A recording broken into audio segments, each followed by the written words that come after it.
Հայտնի աթեիստներ, ովքեր ի վերջո ընդունեցին Աստծո գոյությունը։ Մարդիկ, ովքեր երկար տարիներ հավատացել են, թե Աստված գոյություն չունի։ Նրանք քննադատում են հավատքը, ծաղրում հավատացյալներին եւ վստահ են, որ գիտություն եւ մատերիալիզմը պատասխանում են կյանքի բոլոր հարցերին։ Բայց հետո մի օր, մի պահ նրանց համոզմունքները կոտրվեցին, ինչ որ բան փոխվեց, եւ նրանք հավատացին Աստծո գոյությանը։ Հավատացին Աստծո գոյությանը ոչ թե որպես հավատացյալ ընտանիքում ծնված մարդիկ, այլ որպես փնտրողներ, ովքեր գտան ճշմարտությունը։ Այսօր ձեզ կներկայացնեմ 5 հայտնի աթեիստների պատմություններ, ովքեր ի վերջո խոստովանեցին, որ Աստված իրական է։ Իսկ մինչ այդ բաժանորդագրվեք ապոլոգիա կենտրոնալիքին, որպեսզի բաց չթողնեք մեր հետագա տեսանյութերը։ Anthony Flew, անուն, որը մինչ այսօր հիշատակվում է որպես 20-րդ դարի ամենաազդեցիկ աթեիստ փիլիսոփաներից մեկը։ Նրա գրքերը դասավանդվում են համալսարաններում։ Պաշտպանելով աթեիզմը, նա բանավեճեր էր ունենում քրիստոնեության ամենահայտնի ջատագովների հետ, որոնցից են օրինակ Ուիլյամ Լեյն Քրեյգը եւ Ռավի Զահարիասը։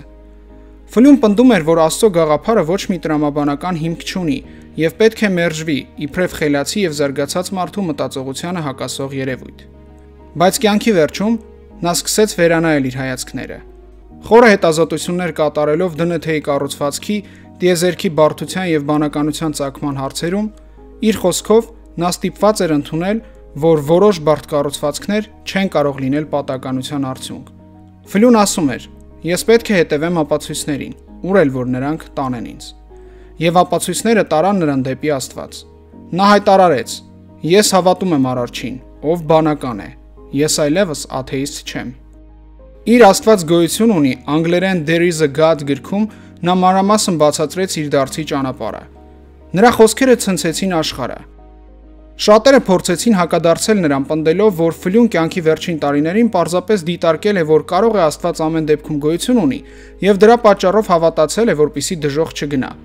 Սակայն Ֆլյուն դեիստ էր եւ ոչ մի կրոնի չհավատաց։ Նա պնդում էր, որ գիտություն եւ տրամաբանությունը վկայում են Աստծո գոյության մասին, սակայն նա չի հավատում կրոններից որևէ մեկին։ Եթե նրա նպատակը միայն իր հոգին փրկելը եւ դժոխքից մազապուրց լինելը լիներ, նա անկասկած որևէ կրոնի կհետևեր, եւ հատկապես քրիստոնեությանը, որը Ֆլյուն անվանել էր բոլոր խոշոր կրոններից ամենատրամաբանականը, որը սակայն այդպես էլ չընդունեց։ Ինչը վկայում է նրա անկողմնական լինելու եւ բացարձակապես գիտական վերլուծությունների արդյունքում Աստծո գոյությունը ընդունելու մասին։ Clive Staples Lewis. Շատերը Clive Staples Lewis-ին ճանաչում են որպես Նարնիայի քրոնիկոնը հայտնի գրքերի շարքի հեղինակ, բայց քչերը գիտեն, որ նա երկար տարիներ աթեիստ է եղել։ Նրա մայրը մահացավ, երբ նա դեռ երեխա էր, ու նրա սիրտը լցվեց մերժմամբ ու ցասումով։ Լյուիսը հավատում էր, որ այս աշխարհը առանց իմաստի է եւ կրոնն ուղղակի փախուստ է իրականությունից։ Առաջին համաշխարհային պատերազմին մասնակցելուց եւ պատերազմի արհավիրքները տեսնելուց հետո Լյուիսն ասում էր. «Շատերը ասում են, որ խրամատում աթեիստներ չկան եւ բոլորը այնտեղ հավատում են Աստծուն, սակայն իմ դեպքում եղավ հակառակը։ Տեսնելով պատերազմի դաժանությունը ես ավելի համոզվեցի, որ Աստված չկա։ Եթե նա լիներ, այսքան չարիք տեղի չէր ունենա աշխարհում»։ Բայց երբ Լյուիսը սկսեց դասավանդել Օքսֆորդում, նրա կյանք մտան նոր ընկերներ՝ Ջոն Ռոնալդ Ռոել Տոլկինը եւ այլ քրիստոնյա մտավորականներ։ Նրանց ազդեցությունը ստիպեց Լյուիսին վերանայել իր դիրքորոշումները եւ ուսումնասիրություններ կատարել, որոնց արդյունքում նա սկսեց հավատալ, որ բարոյական օրենքը, որը գործում է մարդկանց սրտում, չի կարող լինել պարզապես սոցիալական հորինվածք։ Եթե ես գիտեմ, որ ինչ-որ բան սխալ է, ուրեմն ես օգտագործում եմ մի չափանիշ, բայց որտեղից է գալիս այդ չափանիշը։ Ժամանակի ընթացքում Լյուիսը ընդունեց, որ Աստված գոյություն ունի։ Նա դարձավ քրիստոնյա եւ հեղինակեց իր հայտնի Զուտ քրիստոնեություն անգլերեն Mere Christianity գիրքը, բացատրելով, որ քրիստոնեական հավատքն իրական եւ տրամաբանական է։ Լի Սթրոբել. Լի Սթրոբելը աշխարհահռչակ գրող եւ հեղինակ է։ Երիտասարդ տարիքում եղել է լրագրող եւ պարգևատրվել բազմաթիվ մրցանակներով։ Նա աթեիստ էր, վստահ, որ հավատքը հիմնված է հեքիաթների վրա, բայց երբ նրա կինը Լեսլին դարձավ քրիստոնյա, Սթրոբելը որոշեց փրկել նրան կրոնական մոլորությունից։ Նա ձեռնամուխ եղավ հերքելու քրիստոնեությունը, ցանկանալով ապացուցել, որ Հիսուսը իրականում հարություն չի առել, որն էլ քրիստոնեության հիմքն է համարվում։ Սակայն որքան նախորացավ պատմական եւ բժշկական աղբյուրների մեջ, այնքան ավելի համոզվեց, որ ապացույցները խոսում են հօգուտ քրիստոնեության։ Լրագրողական հետաքննություն սկսելով նա բազմաթիվ հարցազրույցներ վերցրեց հնագետներից, գիտնականներից, պատմաբաններից եւ այլ հետազոտողներից։ Սթրոբելը ասել է. «Ես չէի հավատում Աստծուն, բայց ապացույցները ստիպեցին ինձ կասկածել իմ անհավատությանը»։ Ի վերջո նա դարձավ քրիստոնյա։ Նրա իր կատարած հետազոտությունների մասին Քրիստոսի իսկության վարույթը անգլերեն The Case for Christ գիրքը դարձավ համաշխարհային բեսթսելեր։ Նրա պատմությունը ներկայացված է նաև համանուն ֆիլմում։ Լի Սթրոբելի միջոցով հազարավոր մարդիկ այսօր նորից են մտածում. արդյոք Հիսուսը իսկապես հարություն է առել, թե ոչ։ Անդրե Ֆրոսար 20-րդ դարի հայտնի ֆրանսիացի լրագրող Անդրե Ֆրոսարը աթեիստ էր, եւ ոչ միայն աթեիստ, այլ նաև մարքսիստ, եւ կոպիտ կերպով քննադատում էր կրոնը։ Բայց մի օր պատահաբար նա մտավ մի մատուռ, որտեղ իր ընկերը գնում էր աղոթելու։ Ըստ Ֆրոսարի ներսում հանգիստ էր։ Նա կանգնած էր կողքի մի անկյունում։ Հանկարծ առանց սպասելու նա զգաց մի ուժեղ լույս իր ներսից։ Այդ պահին ամեն ինչ փոխվեց մեկ վայրկյանում։ Իմ սիրտը բացվեց մի սիրո առաջ, որը ես երբեք չէի զգացել։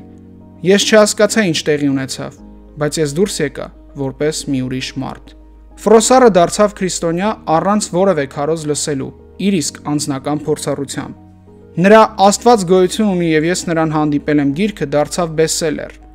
Անդրե Ֆրոսարի պատմությունն ապացուցում է, որ Աստված կարող է հասնել մարդուն, նույնիսկ երբ նա գիտակցաբար չի փնտրում նրան։ Ֆրենսիս Քոլինզ Ֆրենսիս Քոլինզը ամերիկացի աշխարհահռչակ կենսաբան է։ Երկար տարիներ ղեկավարել է մարդու գենոմի ուսումնասիրության նախագծի ամենախոշոր փուլը։ Դեռ երիտասարդ տարիքից Քոլինզը համարում էր իրեն աթեիստ։ Նա հետաքրքրված էր բնական գիտություններով եւ կարծում էր, որ գիտությունը կարող է պատասխանել կյանքի բոլոր կարևոր հարցերին։ Սակայն երբ սկսեց աշխատել որպես բժիշկ, շփվելով ծանր հիվանդների հետ, հաճախ բախվեց հարցերի, որոնց գիտությունը չէր կարող բավարար կերպով պատասխանել։ Մի կին, որը քրիստոնյա էր, մի օր նրան հարցրեց. «Բժիշկ, իսկ դուք ինչի եք հավատում»։ Այս պարզ հարցը ցնցեց Քոլինզին։ Նա հասկացավ, որ ինքն իրականում երբեք լուրջ կերպով չէր մտածել կյանքի մասին, բարու եւ չարի կամ մահից այն կողմ եղածի մասին։ Շատ հիվանդներ, ովքեր կանգնած էին մահվան եզրին, լի էին խաղաղությամբ։ Նրանք ունեին մի հավատք, որը գիտականորեն ապացուցված չէր, բայց իրական էր։ Քոլինզը սկսեց փնտրել պատասխաններ, ուսումնասիրելով շատ փիլիսոփայական եւ կրոնական գրքեր, այդ թվում նաև Clive Staples Lewisի Զուտ քրիստոնեություն, Mere Christianity գիրքը, որը նրա վրա մեծ ազդեցություն ունեցավ։ Լյուիսը համոզեց նրան, որ բարոյական օրենքների գոյությունը չի կարող պատահականության արդյունք լինել եւ մատնանշում է բարու եւ չարի սկզբնաղբյուրի Աստծո մասին։ Դա դարձավ շրջադարձային մի պահ։ Քոլինզը դարձավ քրիստոնյա։ Նա սկսեց խոսել այն մասին, որ գիտությունն ու հավատքը չեն հակասում իրար։ Քոլինզի հեղինակած Աստծո լեզուն, անգլերեն The Language of God գիրքը դարձավ հայտնի ամբողջ աշխարհում։ Իր գրքում Քոլինզը ասում է.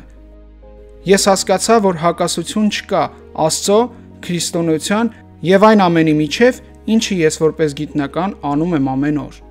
Գիտությունը բացատրում է, թե ինչպես է ստեղծված ամեն ինչ, իսկ հավատքը բացատրում է, թե ինչու է այն ստեղծված»։ Ներկայացված այս բոլոր մարդիկ տարբեր էին, բայց բոլորը հայտնվեցին նույն կետում։ Որքան էլ փախչեցին, որքան էլ պայքարեցին, նրանք հասկացան. Աստված իրական է։ Որովհետև երբ մարդը իրոք փնտրում է ճշմարտությունը, Աստված երբեք իրեն չի թաքցնում։